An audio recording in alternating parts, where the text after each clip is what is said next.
Welcome, welcome, welcome to Shedding the Corporate Bitch, the podcast that transforms female corporate executives into powerhouse leaders by showing them how to shed the challenges and overwhelm, along with any fear, insecurity, self-doubt, and negativity holding them back. I'm your host, Bernadette of Ball of Fire Coaching, bringing you powerhouse discussions each week to share tips, advice, and sometimes tough love so you create the riches in your work and life you deserve. Let's do this.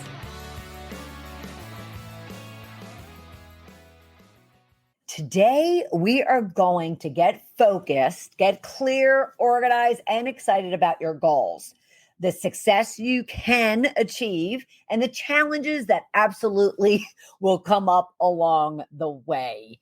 You're going to move from chaos to clarity, and it's all about thriving in all aspects of your life, living fully, being fierce in pursuing your goals, as fears often exist. Understand you can achieve more by working less. So we're going to talk about chaos to clarity today. And what I really love about this subject and what I really want you to walk away with from this discussion is just that you can indeed accomplish far more than you're accomplishing right now. You can accomplish far more by working less. And you can transform all of that into having the social life that you want, having the traveling life that you want, having the career life that you want, having the relationship life that you want, having every aspect of your life just thrive and prosper and be enriched as a result of you really getting the cobwebs, getting all that chaos out of your head and heart, and even out of your habits and routines, and putting it into a structure and a model that will allow you to accomplish more by doing less, be happier by not being so stressed, live fully without compromising, sacrificing, or having to give anything up. So the first thing I want to really address as you go to work on moving from chaos to clarity is the fact that what it will take from you is attention and focus. And with anything, if you put your attention somewhere and then you focus on that something, then that is going to help you to stay on task and accomplish what it is that you want to accomplish, as long as you then don't allow the excuses and all those limiting beliefs to creep in. But I want to also talk about that because it will happen. As I said, there will be challenges. There will be obstacles. There will be naysayers. There will be chatter inside your head and heart that kind of want to push you down. This is all a how-to today, giving you some real great strategies, powerful strategies for helping you to move from chaos to clarity so you create the riches in life that you deserve. The first thing that I want to discuss with you is what's called the Pareto Rule, if you're aware of it. It basically says that 80% of your outcomes comes from 20% of your effort. So think about that. If the vast majority of the results that you achieve at work or at home are going to come from just 20% of your effort, and the way I like to look at effort is 20% of the honey-do list, the work to-do list, the just to survive do list.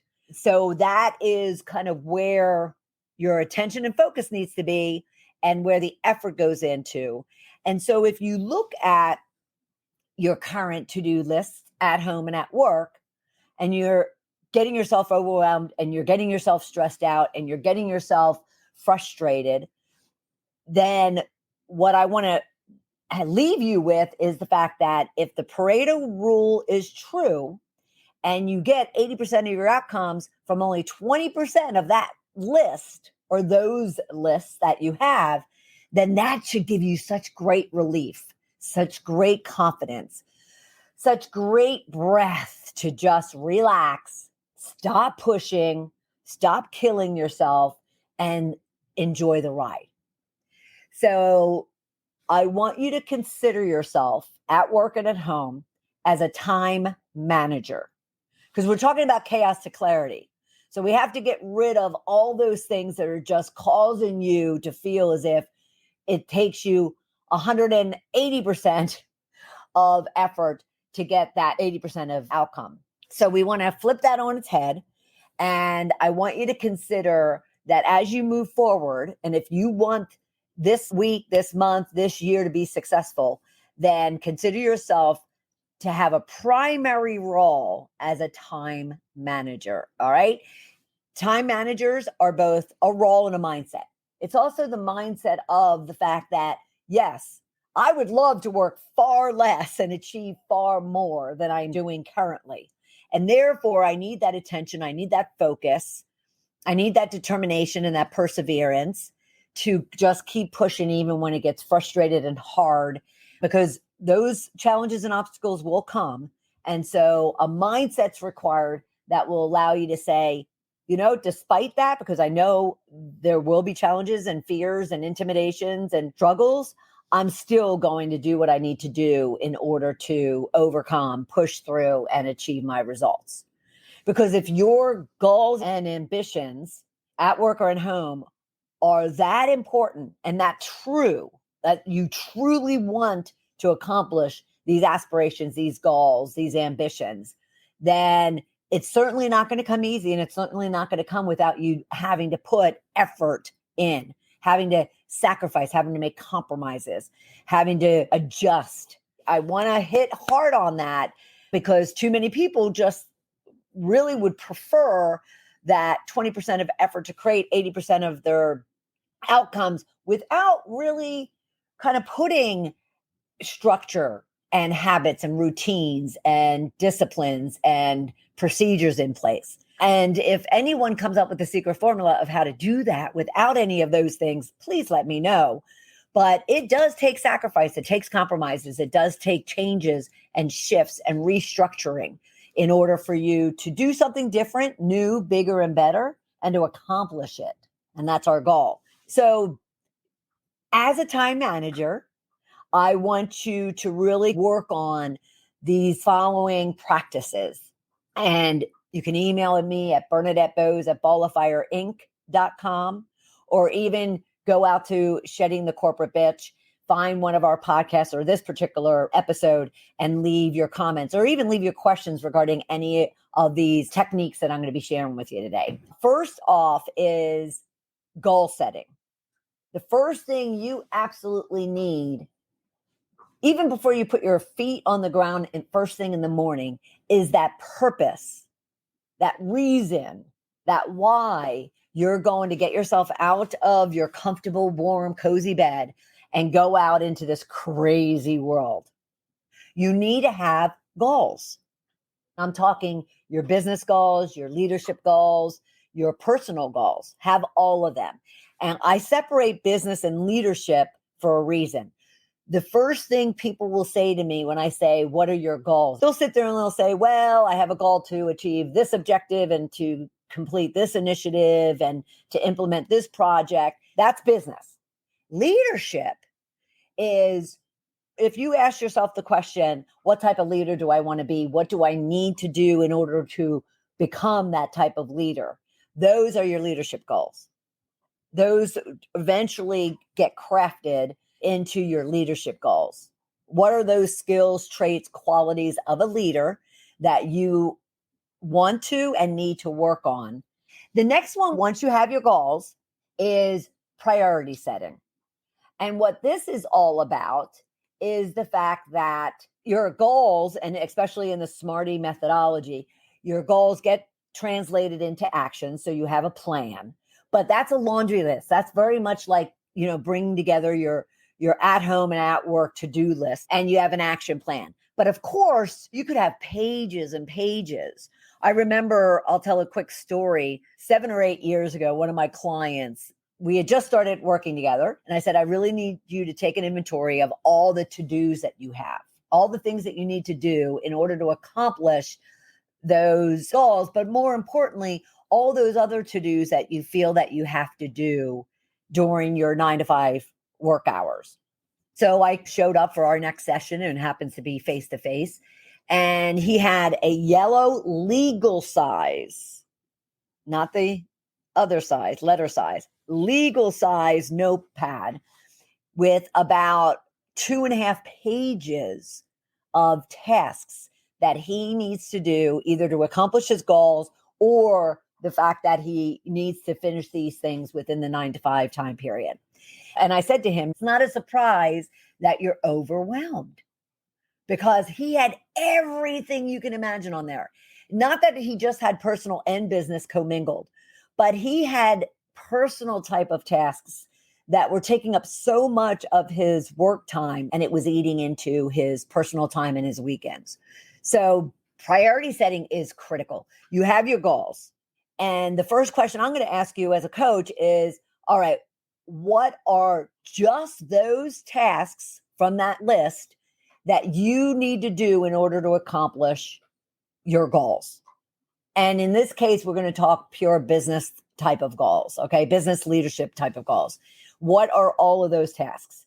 And I would say for the average person, about 30% of their list goes away because it is personal and non-business related activities. So then the next thing is to really look at, okay, so I now stripped away the absolute non-relatable tasks tied to my goals. What are those that aren't specifically aligned to the goals that you have? Now, the next tip I would have is too many managers walk into their week without pre-planning what they want to accomplish that week, without being proactive about, okay, so here I have this yearly goal. I'm going to break it down by quarter. I'm going to break it down by month. I'm going to break it down by week. And now I know my weekly goal, what I want to accomplish this week. And therefore, intentionally and purposely looking at that to-do list of the priorities that are directly aligned to that weekly goal. And a lot of times I suggest to individuals to do that Sunday morning, if not first thing Monday morning. At first, if you're not accustomed to having kind of a priority setting, goal setting type of routine, it'll feel arduous, it'll feel time consuming. But trust me when I say, once you start building this habit and discipline into your routine, it'll be 5 minutes. Now, yes, things will change. Meetings will come up. Phone calls will distract, whatever the case might be. But you can have significant impact and significant control on how your week unfolds if you actually take control of it proactively at the very beginning. And then only pick 1 or 3 each day to work on.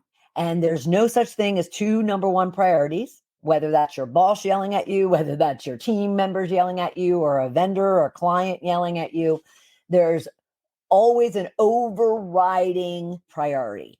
And you're not going to be able to multitask. So you need to decide up front, what is my number 1 thing out of these 3, and start working on it. Now, some things, will carry over days, won't be able to get done in that one sitting or multiple sittings, but you at least focus and attention on that one thing before you're moving on to the second and or the third.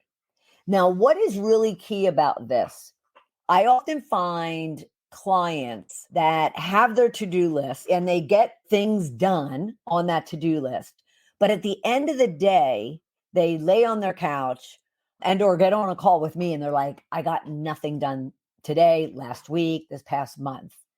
And what I like about picking 3 of those to-dos and really focus on accomplishing them is, as opposed to having 10 things of which maybe you get 1 done and that's like 10%. And so, yeah, you're laying on the couch going, I got nothing done.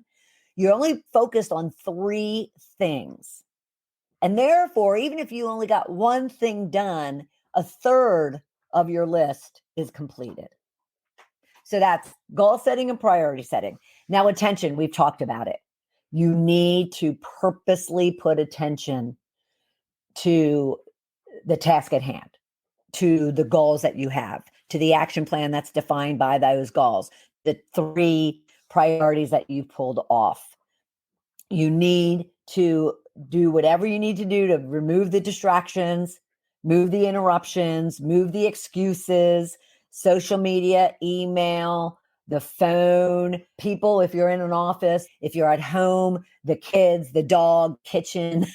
You need to find practices to kind of remove all of those. And if you need to, just always, please feel free to schedule some time with me to discuss exactly how you can go about doing that. So you can always schedule some complimentary time with me at coachmebernadette.com/discovery call. Now, time blocking. Time blocking is a tool that has transformed so many of my clients' lives. And that is simply, I want your calendar, your work calendar, to reflect everything that you're going to be working on that week. So it could be the meetings, it could be appointments internally or externally, meaning personal appointments that you have that you just can't avoid. And then it's, if you are going to be working on priority number 1, and it's going to take you today and part of tomorrow, block it out, put it on your schedule. And especially if you're in a company that has shared calendars, well, then people won't book you into your time slots. Now, of course, I know it happens, but at the same time, if you are time blocking everything that you're doing, I would even time block if you need to take a break, if you want to go to the gym during lunch, if you want to be the office at a certain time, and yes, maybe you pick up your workload at home, depending upon the urgency of getting something done. If you can take your goals, get those action plans, set the priorities, put attention and focus to it, time block your calendar. So you are blocking out time for the work that needs to get done. So now it's dedicated. And my routine is like first thing in the morning, I look at blocking out my goal setting. I mean, it's like 10 minutes. I block out my social media work. I block out reading time. I block out dog walks during the day. Now I do work from home, so that makes it easy, but I block those things out. And then I find the white space, meaning the open slots from meetings and calls, to then assign what's on my priority list, those 3 items. And if you can get yourself in a habit of treating your work as seriously as you treat your personal appointments, meaning if you have a doctor's appointment, you're going, right? You're not going to necessarily move that around unless something's urgent at work. But make sure your calendar is as complete as possible and then live by your calendar. The next one would be yes management. So yes management is all about the fact that you have to manage when and how often you're saying yes versus no. This runs rampant in corporate when we have bosses and bigger bosses and bigger bosses. It runs rampant with women more so than men. The inability to say no, the inability to feel as if someone else's priority is more important than your priority. And I would challenge you to make it a habit of just simply questioning the priority when anybody asks you to do something that is not on your priority list. So the boss can come in and say, hey, I need this done in the next couple of hours. I need it by tomorrow or the end of the week. There is nothing wrong with you saying, okay, but Joanne, I have these other priorities as well. Where does your priority fall on these lists of priorities that we have? You would be surprised how often someone, whether it's a boss or a teammate or whomever, even a vendor and a client, will say, you're right, take an extra couple of days. So be sure that you're managing your yeses. Learn to ask questions and challenge anyone, even your boss. And if you're a manager, leader, executive of any level, then that's your role and responsibility. I mean, that's what you should be doing. And lastly is fear management. I mentioned this early on around the fact that we all have challenges, we all have struggles, we all have things that we're going to need to overcome. And one of those things are fears that we have about taking on a new project, asking for a promotion, asking for a raise, asking for the sale, giving an employee hard feedback. We all have fears. And The key, though, is to find the evidence that proves that fear is not right, is not true. So an acronym for fear that I love is false evidence appearing real. We've all had fears in our life, but guess what? We're still standing. You're still standing. You're still breathing. You're still doing what you're doing, being you, right? So don't you want to hit yourself when all of a sudden you spend so much time worrying and stressed out and scared of doing something, and then when you do it, it's all of a sudden like, oh, well, that was easy. So recognize upfront that maybe you're dealing with imposter syndrome. Maybe you're dealing with limiting beliefs of not being good enough, smart enough, worthy enough, ready enough. Any of those ring true for anybody? And then find the evidence of whether it's true or not. So you're not ready enough. If you are ready, you're going for the wrong job or the wrong opportunity. Because if you're ready, you should be going up much higher.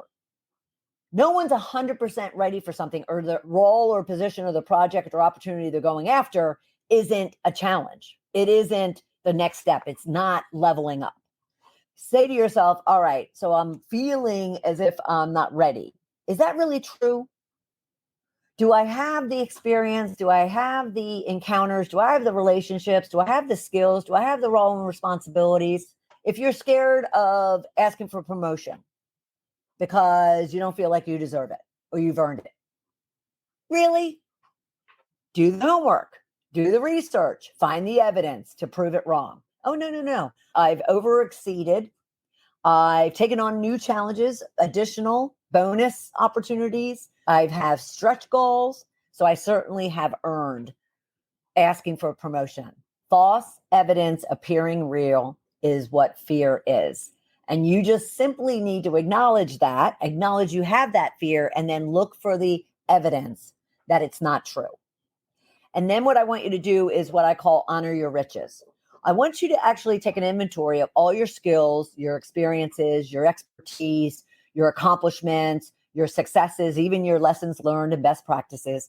And I want you to lean on those. I call them riches, because we spend so much time on the negative, on the lack, on the inadequacy. We don't spend enough time and lean on our riches, what really makes us who we are and what brought us to where we are today. Those are going to propel you forward. They're going to motivate you. They're going to inspire you. They're going to want you to recognize that, yes, I am worthy. I am deserving. I am capable. I am ready, so forth and so on. Small steps lead to big results. So recognize that all of that stuff you have on those pages, in those notebooks, on your phone, whatever the case might be, if you bring them together, get them organized, get them focused, get them planned out, get them prioritized, get them time blocked, put attention and focus on them, then deal with the head games of saying yes when you want to say no, and or being scared or feeling unworthy or undeserving. And all you need to do is find the evidence, package that all up and build that into your daily routines, disciplines, and you will create the riches in life that you want. So if you go to balloffirecoaching.com, you can go to sheddingthecorporatebitch.com, find this episode and leave your comments or your questions regarding any of it. But also, if you want to talk and you want to discuss your situation, your need for structure and discipline, or any one of these practices that we've discussed, then go to coachmebernadette.com/discovery call and schedule some complimentary time. It's all about you. And let's make sure that you have what you need in order to move forward and create the riches in life you deserve. Until next time, thank you so much for being here. Check out all of our episodes on sheddingthecorporatebitch.com. Leave your comments, reviews, and ratings on Apple Podcasts as well as YouTube. And I'll see you next time. Bye.